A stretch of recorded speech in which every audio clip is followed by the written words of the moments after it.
Haleluya, selamat pagi Bapak Ibu Saudara yang terkasih. Kembali bersama dengan GPD Villa Melati Mas, Tomorrow Church menyapa setiap Bapak Ibu Saudara dimanapun Bapak Ibu Saudara berada hari ini.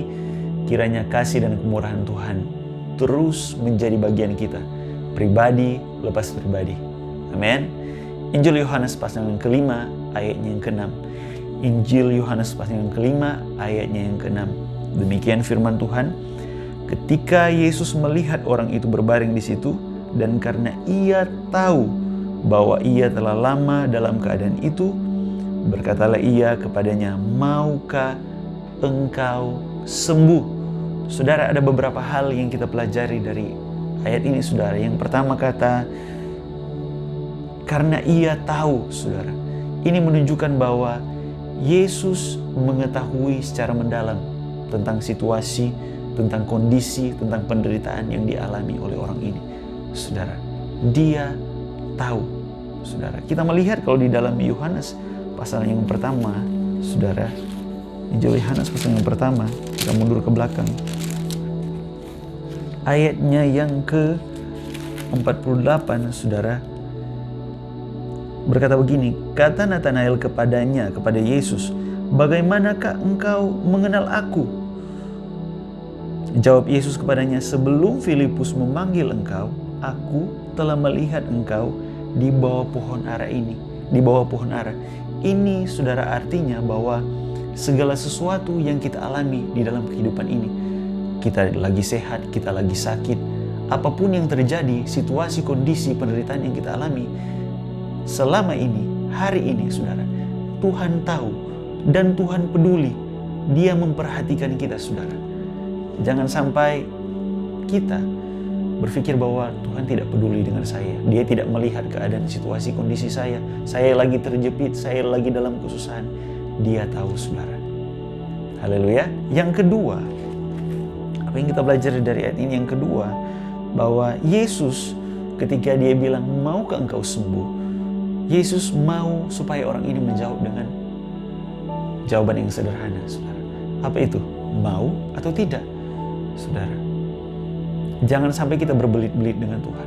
Kalau kita mau percaya, ya Tuhan, saya mau, saya terima dengan iman bahwa janjimu akan terjadi, bahwa apa yang kau katakan dalam firman-Mu akan terjadi dalam hidupku. Saya mau, Tuhan. Jangan berbelit-belit, saudara, dengan Tuhan, karena Tuhan tahu segala sesuatu dengan hidup kita. Ayat 7 di sini, ketika Yesus bilang, "Apakah kamu mau?" Dia menjelaskan, saudara. Tidak perlu menjelaskan panjang lebar kepada Tuhan, karena Tuhan tahu, saudara, keadaan kita. Amin. Yang ketiga, apa yang kita pelajari? Yang ketiga adalah pertanyaan ini, saudara. Ketika Yesus bertanya, "Maukah engkau sembuh?" Ini mengarah kepada tema iman, saudara. Dan kesiapan dari orang ini. Kesiapan untuk menerima kuasa dari kesembuhan yang akan Yesus berikan kepadanya. Dan bukan hanya itu, tetapi Yesus juga sebenarnya menawarkan keselamatan, saudara, lewat dirinya sendiri, saudara. Nah, dari kesemua ini, saudara, kita melihat bahwa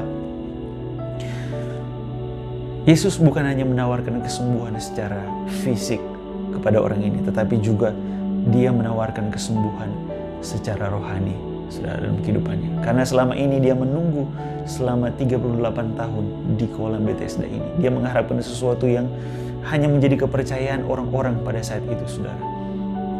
Mungkin dia juga percaya kepada Allah, tetapi kemudian dia lagi menantikan sesuatu yang tidak pasti, saudara.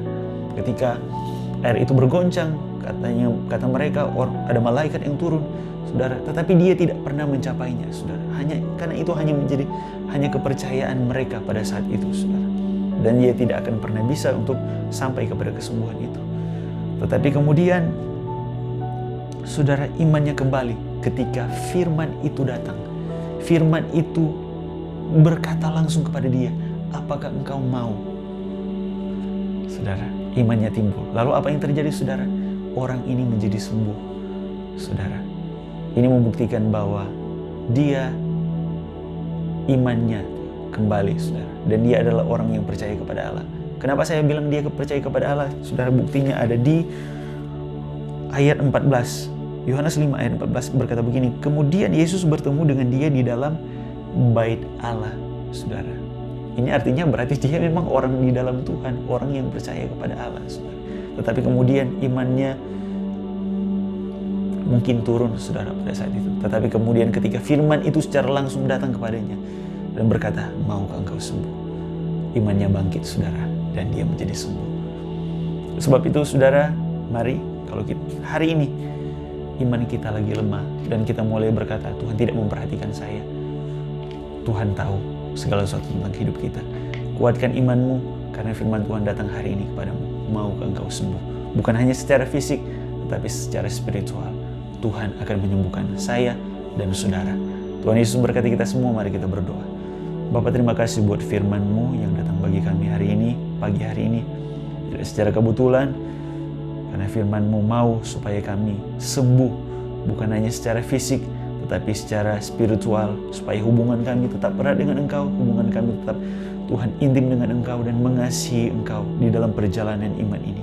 Tuhan, terima kasih, kami mau terus menguatkan iman kami dari hari ke hari sampai Maranatha Engkau, Tuhan, datang kali yang kedua menjemput kami. Tuhan, terima kasih Tuhan Yesus, pagi hari ini kami siap untuk jalani setiap aktivitas kami. Tuhan, tolong kami, pekerjaan apapun yang kami lakukan, tanggung jawab, tugas yang kami lakukan, biarlah kami bisa memuliakan nama Tuhan.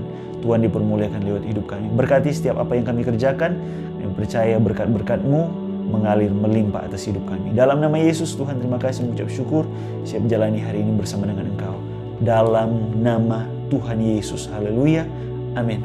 Puji Tuhan, Bapak Ibu Saudara, tetap semangat, jangan kendor. Tuhan Yesus memberkati kita semua, haleluya.